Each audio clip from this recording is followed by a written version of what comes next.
வணக்கம், welcome to Chitra Murali's kitchen. இன்னைக்கு நம்ம பார்க்க போகிறது அவல் பக்கோடா. ரொம்ப சிம்பிளாக ஈஸியான ஒரு ஸ்நாக்ஸ் தான் நம்ம இன்னைக்கு பார்க்க போகிறோம்.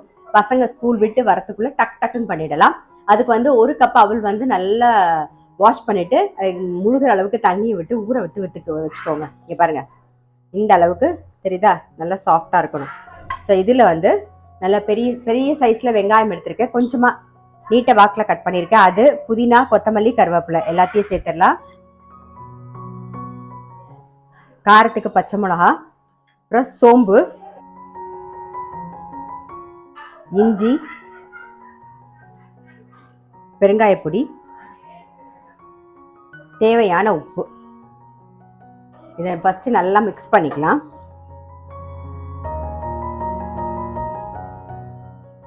இப்போ எல்லாத்தையும் நல்லா மிக்ஸ் பண்ணியாச்சு.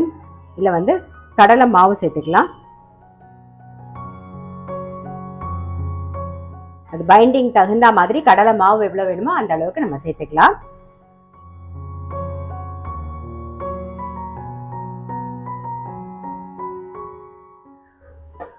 நான் ஒரு சின்ன கப்பில் ஒரு கப் கடலை மாவு எடுத்து வச்சிருந்தேன். எல்லாத்தையும் சேர்த்து நல்லா மிக்ஸ் பண்ணிட்டேன்.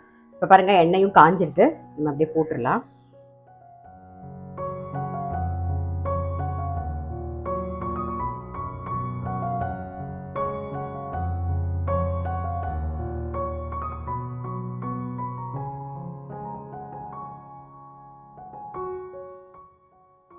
பாருங்க, எடுத்துடலாம்.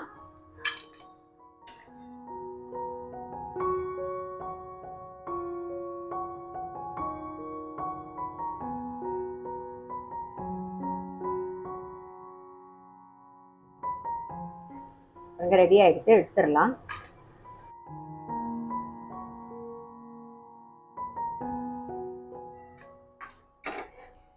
இதே மாதிரி எல்லா பக்கோடாவும் பண்ணி எடுத்துக்கலாம். ரொம்ப சிம்பிளான ஈஸியான ஒரு ஸ்நாக்ஸ் அவல் பக்கோடா ரெடி. கண்டிப்பாக நீங்களும் உங்கள் வீட்டில் ட்ரை பண்ணி பாருங்கள். நான் அடுத்த வீடியோவில் சந்திக்கிறேன்.